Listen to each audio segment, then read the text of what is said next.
Welcome to JND Family, Juan, Nora. Desi. Oke teman-teman, masih semangat? Semangat, ngantuk. Kita sampai di hari keempat ya. Iya, Ya. di hari keempat. Karena kemarin hari ketiga 1 Petrus 5:7. Sekarang kita masuk hari keempat. Hari keempat itu kita di Matius 11 ayat 28. Oke, kita langsung mulai aja untuk penghafalan ayat yang keempat. Matius 11. Oke.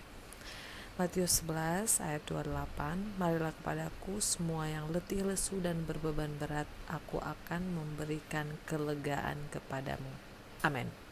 Amin. Betul. Yes. Puji Betul. Tuhan. Oke, gantian. Dan nyontek. Matius 11 ayat 28, marilah kepadaku semua yang letih, lesu, dan berbeban berat, aku akan memberikan kelegaan kepadamu. Yes, mantap. Kayak punya feeling aja bahwa ayat ini sesuai dengan apa yang akan kita alami di hari-hari ke depan. Kayak gitu. Oke.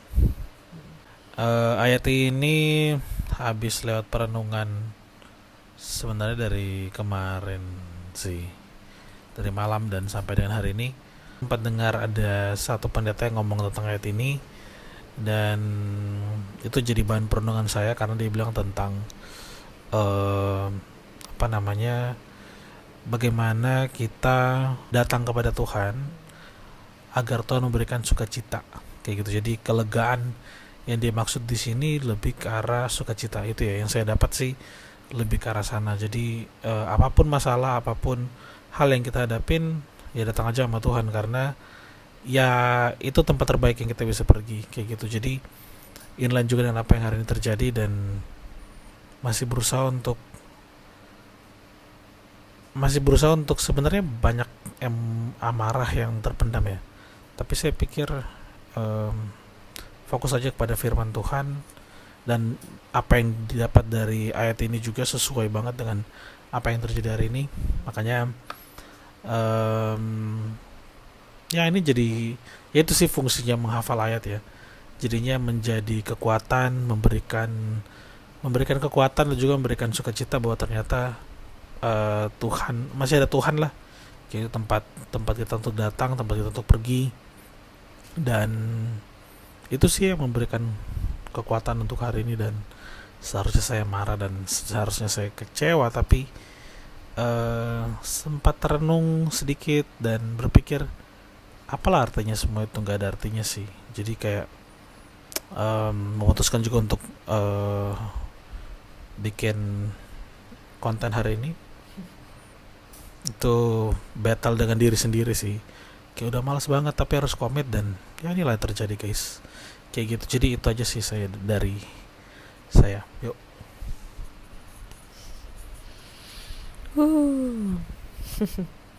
Berhasil lewatin hari ini karena kayaknya hafal firman ya. Iya kan? Sempat direnungi dulu sih sebenarnya. Hafalnya sih nggak terlalu hafal banget awalnya, tapi kayak lebih ke poin utamanya sih.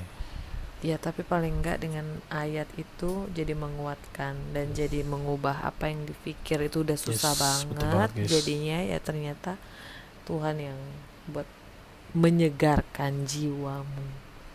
Menyegarkan jiwa. Ya, puji Tuhan hari ini boleh terlewati dengan baik. Walaupun di malam hari kami pulang hujan-hujan, ada sedikit kendala dengan kendaraan kami. Ya, itu juga sesuatu yang kekecewaan yang dirasakan sama papanya Nora. Tapi kami bersyukur, mungkin ya ini belajar firman, minta Tuhan tolong supaya dalam menjalani hari ini bisa dikuatkan lagi dengan firman. Ya hampir sama juga ceritanya dengan kamu, dengan Papanya Nora punya cerita hari ini. Hari ini sangat melelahkan dalam pekerjaan, dalam tadi mengurus Nora, cukup capek, pusing, dan juga tadi ada insiden sedikit, jadi itu buat lelah secara fisik. lelah hati, perasaan semua kayak lelah sekali. Tapi tadi saya juga bingung mau merespon Bapak Nora seperti apa. Saya mau diam saja kah? Karena biasa kalau dia marah tuh, dia lagi tidak mau diajak bicara, saya harusnya diam saja. Atau mau ajak dia bicara apa, saya bingung. Tapi ya bersyukur Tuhan kasih hikmat. Saya juga tidak mau tanya dia kenapa, karena saya tahu jelas dia kenapa.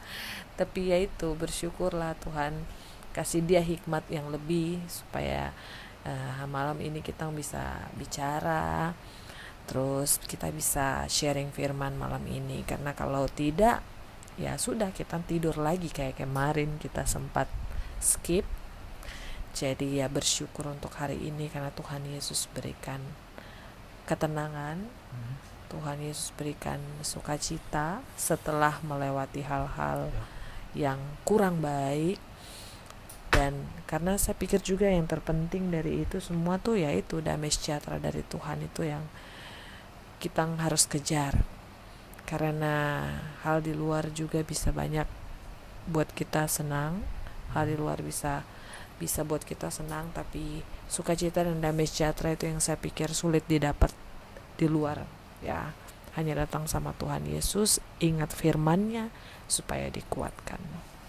Itu sih, saya bersyukur hari ini ayat hafalannya tentang ajakan Tuhan datang nih sama saya, karena saya yang akan berikan kau ketenangan, kau jiwa supaya segar. Kayak gitu. Ya, kadang kan orang tuh kalau capek atau kayak tadi beban berat dan lain-lain, banyak sekali pelarian-pelarian ya untuk mencari ya kayak ya mungkin kelegaan atau biar bisa happy lagi lah, ibaratnya kayak gitu. Tapi hari ini baru aja bisa diaplikasikan dengan baik ketika lagi di kantor tuh lagi kayak dengar berita yang nggak baik dan pekerjaan kayak lagi challenge banget.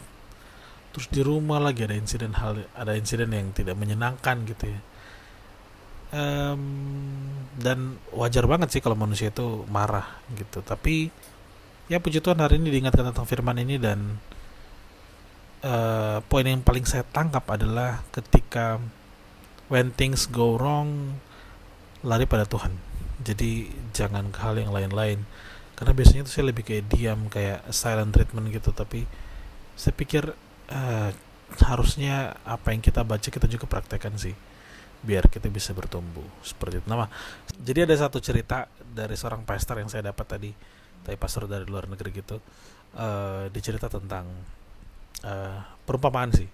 Dia bilang gini, terkadang itu ketika hidup menjadi berat atau kita lagi ngalamin sesuatu yang berat, dia bilang kadang tuh kita ngerasa bahwa Tuhan itu tidak ada. Padahal sebenarnya ya Tuhan selalu ada. Terus dia bilang gini, itu sama seperti ketika kita ujian waktu sekolah, guru itu diam. Betul gak? Iya gak? Betul. Iya kan. Jadi guru itu diam ketika kita lagi hadapi Bukan ujian. berarti dia nggak ada. Bukan berarti nggak ada. Ya dia ada. Iya. Nanti baru setelah ujian berarti diperiksa tuh benar dan salahnya kayak gitu. Dan itu saya pikir tadi tuh kayak pas lihat dan baca, wah ini keren banget nih. Makanya pengen di-sharingkan hari ini kayak gitu. Ya. Oke? Ya. Oke, teman-teman, semangat. Kita mau masuk ke hari yang kelima. Dan untuk ayat yang kelima, oke guys, untuk hari keempat kita akan ayat hafalnya kita diambil dari Lukas 9 ayat 23. Bunyinya, Ya. Setiap orang yang mau mengikut aku, ia harus menyangkal dirinya, memikul salibnya setiap hari, dan mengikut aku. Oke, nah itu jadi itu teman-teman ayat hafalnya kita di hari yang keempat besok. Jadi 5 ya, sorry. Hari yang kelima kita udah setengah jalan guys, tinggal tambah 5 hari lagi dan kita selesai. Which is kita udah nambah 10 ayat hafalan sebagai peluru atau senjata yang akan kita pakai ketika lagi masa spiritual warfare kayak gitu. Iya. Oke guys, semangat menghafal ayatnya, Saya yakin, percaya, menghafal ayat tidak bikin kita rugi ya.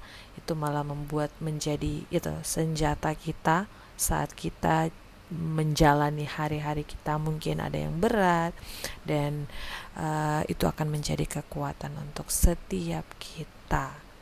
Oke teman-teman, itu aja sharing kita di hari ini. Semoga teman-teman diberkati dengan apa yang kita sharingkan. Yap.